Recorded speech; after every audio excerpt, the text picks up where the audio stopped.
How you doing, Toonsters? It's me, Landriscina, and I'm going to talk about the next episode of Dragon Ball Z, the second episode of the first season, that being Reunions.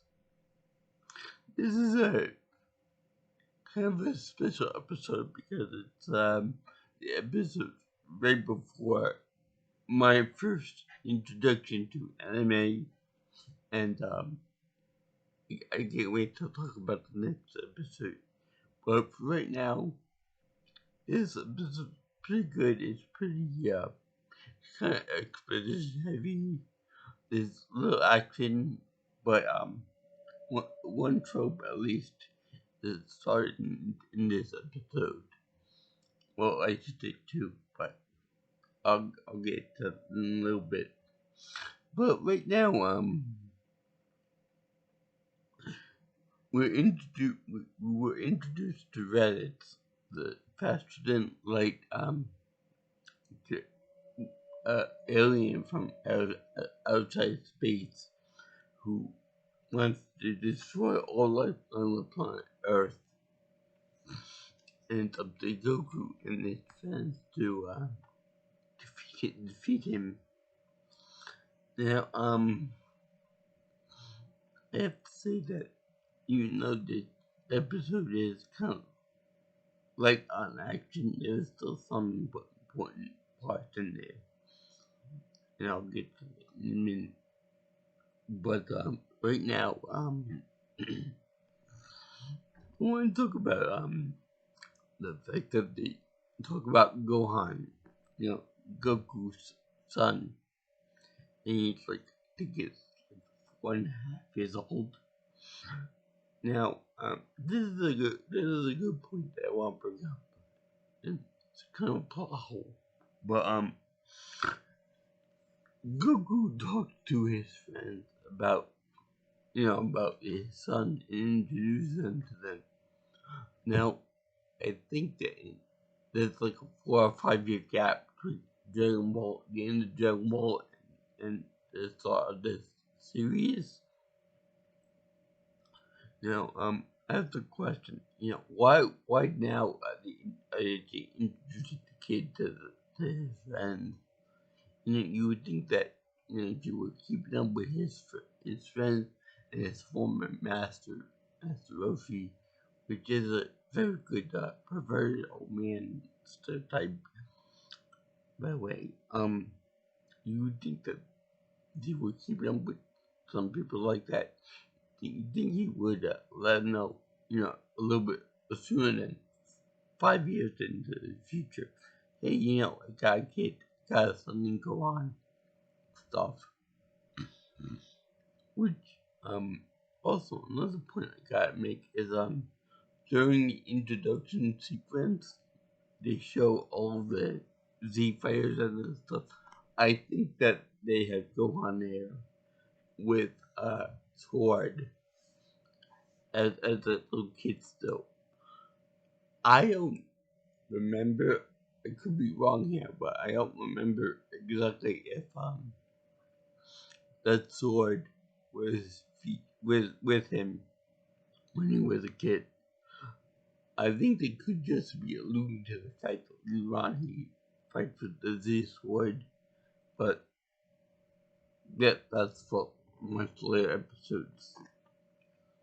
Anyway, they show him at the county house, which I mentioned before that this is not the Dragon Ball world.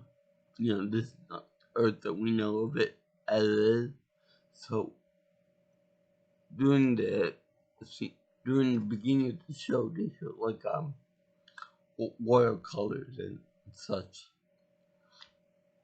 Watercolor painting and stuff, which is a nice little background touch. I think they should incorporate that more, but that's neither here nor there. But I would have to say that some of the scenery in it is inspired by, I think it was a mountain chain in China, of all places. It's much the same place that they got inspiration for the Hollywood Mountain in Avatar. Not the cartoon, but the one with the blue monkeys, with the blue aliens. So yeah, they have that in there, and they also have Piccolo, or I should say Piccolo Junior in the show, because he's actually the spawn of the original King Piccolo from the Dragon Ball manga and anime.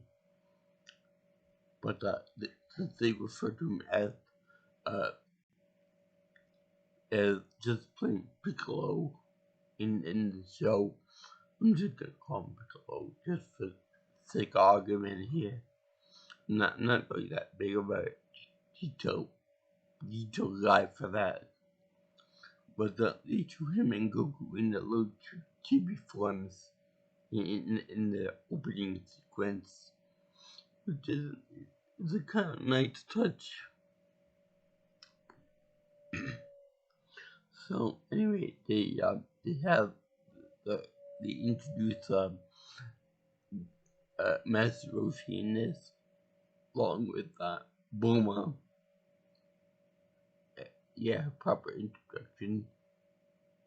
It's like a friend of the Z Fighters and stuff now, like the tech wizard, if you will. But they show Master Roshi trying to reach out to touch her naughty pillows, if you will. I like the fact that they didn't censor that out, and I like the fact that they didn't censor his big old mug of beer. I believe that they censored it to be water, but come on, it's frothy, it's amber colored, it's beer. Which, growing up, I don't think my parents would mind it that they put beer in that children's cartoon. But still, they also don't censor on in this show.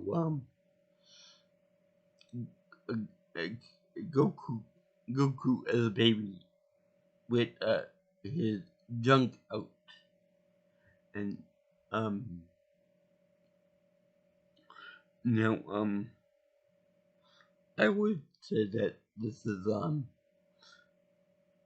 weird, but kind of acceptable, because when you're a grown man, you show that it's like an X rating or an R rating at least. So when you do with a little kid, I guess okay, acceptable. I don't know. I'm not a big expert on the subject, but it's kind of weird. Plus, it shows stills of Grandpa Gohan and taking care of the kid too, Goku. But again, why is it that they're telling Goku this of this young man in his early 20s? Why are you telling him this now instead of when Dragon Ball happened? No, he fell on his head and he got rid of the aggressive tendencies that he had as a kid, as a teen. That kind of bothered me a little bit. And that they wait until like 15 years later to tell him this. You know, they had the entire lifetime of him training at that point with Krillin, Master Roshi, and the others too. Now let me talk about Krillin here. I don't know if you can see him on my t-shirt, but he's a little cute ball, little like a Buddhist, like a Buddhist like monk, you know, with the 6 dots on his head and all that. Now I have to say that he's a cool guy and everything. No disrespect to him whatsoever. But one of the tropes that they have in this is that he's a punching bag. He's a little punching bag. because in the first show, Dragon Ball, he's the only character that I died in there. So I believe that he is the only guy that died in GT2, and I think that he died twice in the show too. But it's just funny to me that he gets bitch slapped by Raditz in his tail. His tail, the weakest part of Saiyan's body. So that's very funny. Now I must say that watching Raditz in this episode is good because Justin Cook voiced him. I think that he's one of the producers on the show. Now, I think what he did was he knew that Brian Drummond was popular as Vegeta in the Ocean dub, so I think that he did the voice to be very similar to the guy's voice, and it shows. Also, for the same matter, they show they show him face front and stuff, and they show the main character, the character model itself, the hair and everything. She looks like that Pokemon designed off Roach, Formosa, something like that. It look a little bit like that with the hair the way it is. So he gets bit slapped by the tail. Gets him flying into the common house, which I believe that common house is supposed to be like a little Hawaiian island set on like a Pacific ocean. Now before Raditz arrived there, just casually they skip stones across the ocean. Now look at it's no big deal, skip stones, it's no big deal. But look at Krillin and Goku. I mean, clearly Krillin is nowhere near the power level of Goku and stuff. But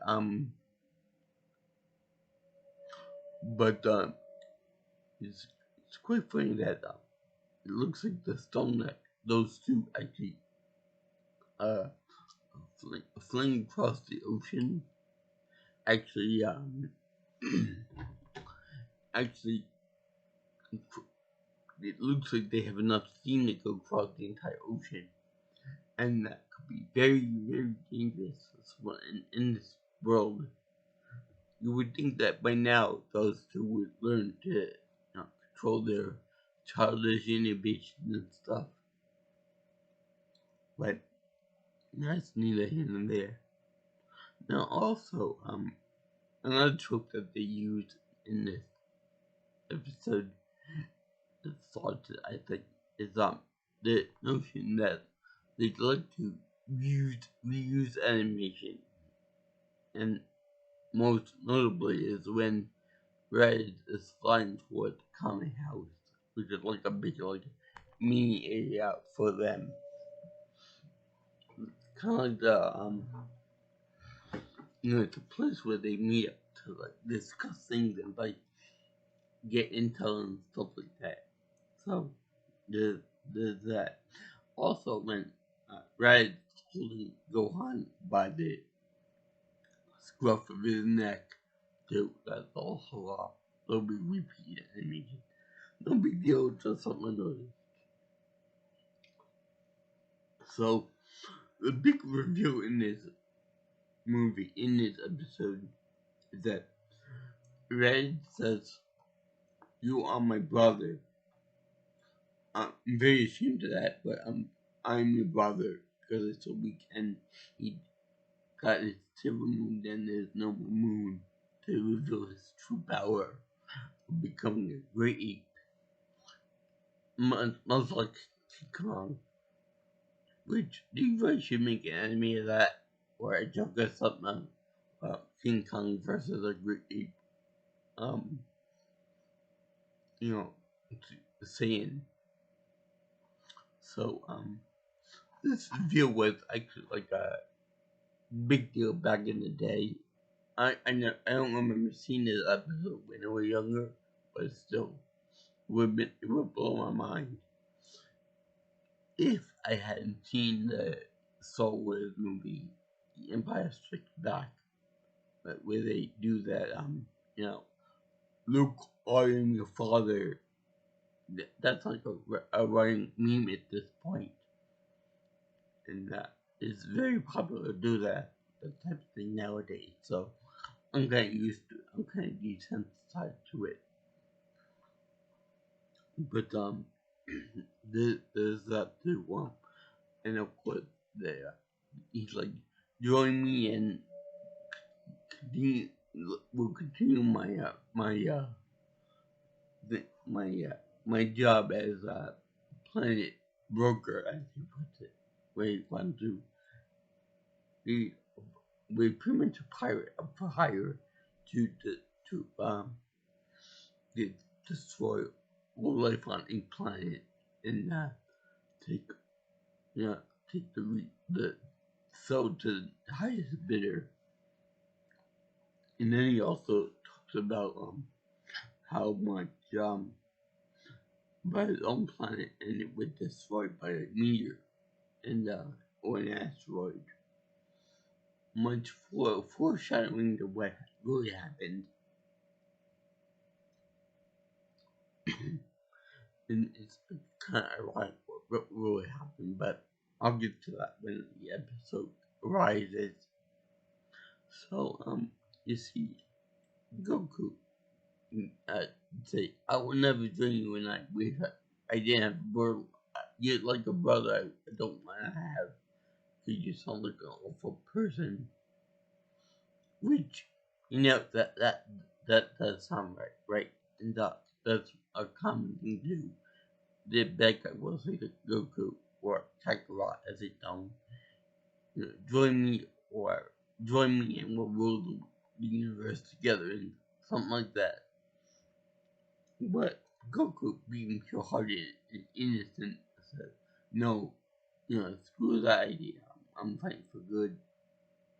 Which is a very good thing for little kids to know. So, I also like this too, in that when Goku ends up having like a little tussle with Raditz, he showed him charging at Raditz. Raditz charged him, and then he used the after image technique to get one good shot to his gut.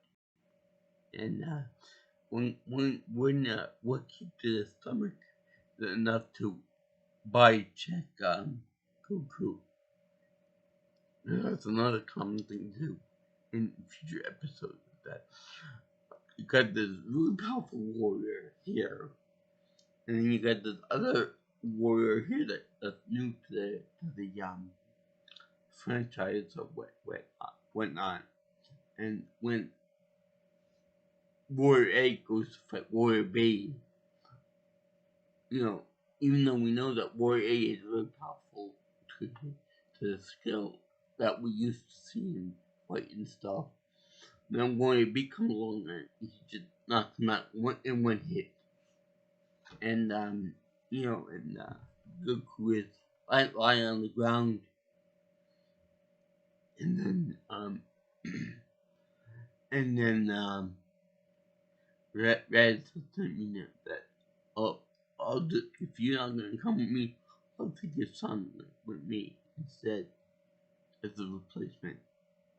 Now this is really funny because as a Dragon Ball fan, as a Dragon Ball Z fan at least, I know I know what's gonna happen to him, and I know that's gonna be a really big mistake that Raditz takes his Gohan away from him.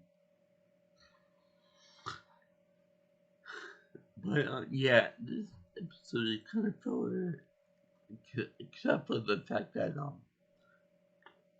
Raditz bits lost Krillin with his tail and knocks little Jawbreaker into the house, and the fact that he kicks Goku and knees him in the stomach. There's no real action. Just mostly posturing and talking about demeaning stuff and the history lessons for I'm your brother and I'm your brother's cousin, roommate, pet, whatever from Spaceballs. Now, there's something I want to bring up here too. Well, actually, two things. More, notice that in the introduction sequence, they show footage from the movies, which they're not. Most of them are not in canon with the actual Dragon Ball Z story. So, as try as you might, there are some major plot holes in those movies. They're still good to watch, but still, they can be a pain in the ass to try to put mental gymnastics for it to try and make sense in the universe and stuff. And number two is that when I can understand that Goku and some of the others can detect a power that's greater than their own, like Raditz, Leon, Frieza, Vegeta, Nappa, much later on too, like Boo and all that. But then to actually be able to determine the intent of that being just by their energy signature is kind of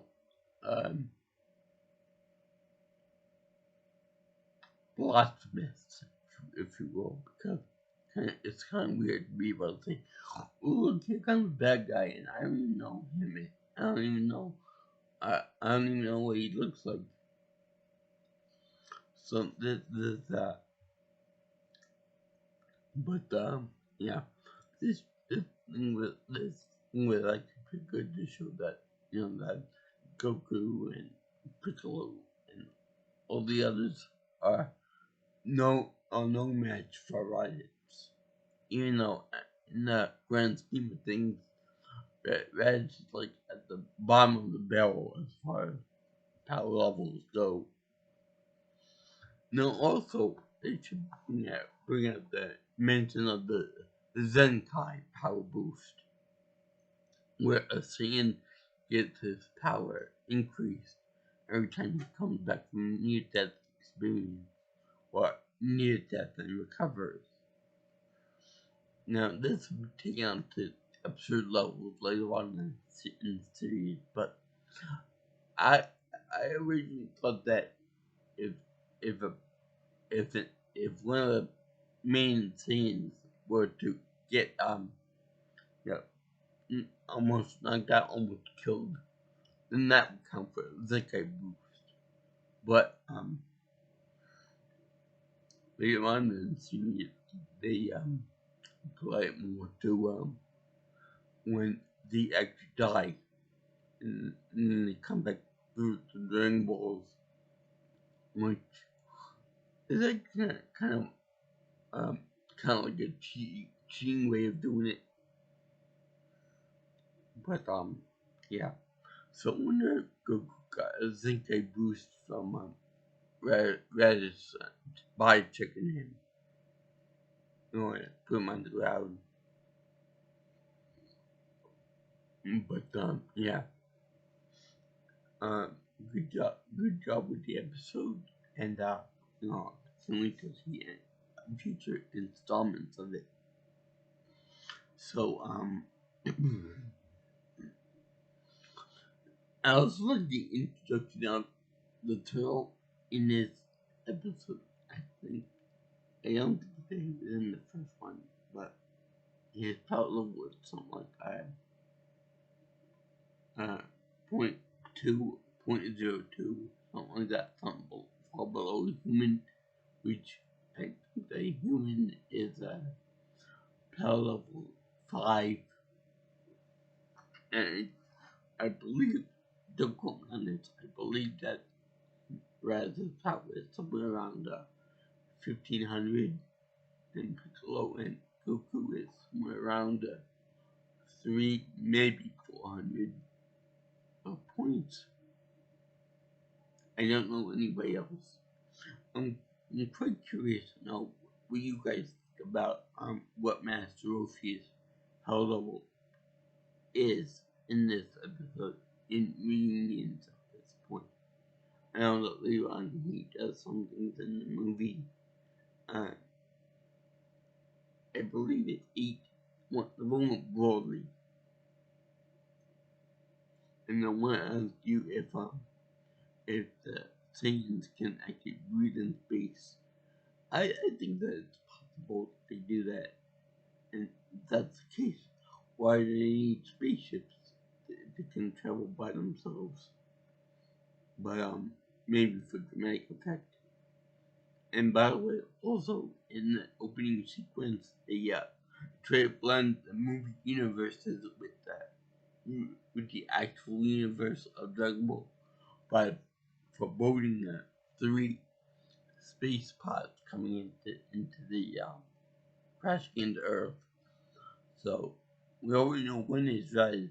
So I'm gonna assume that they're talking about Nappa and Vegeta, my favorite character in the show. Also, to answer the question, why would if you I'll get into the other point later on. Women come on to get into it, but I like the image of Raz getting pissed off that the Goku allowed for his tail to be removed, and I like the fact that that he reacted when he got rid of the moon too. And that they imply that Goku crushed his grandfather, his adopted grandfather, when he was a little baby, little kid. Or he should say Kid Goku. But yeah. Let me know how you like this little review of reunions. I salute fellow Toonsters and anime buffs. Like, comment, share, and subscribe to my channel. And my contact information for any type of suggestions, comments, questions about anything to do with what I do and what you would like to see in future videos is 631-707-3707. That's my cell number. And my email is jjviewingchannel@gmail.com, all one word. And my Twitter is PMelsonPro. So, ciao, ciao, everybody. Stay safe.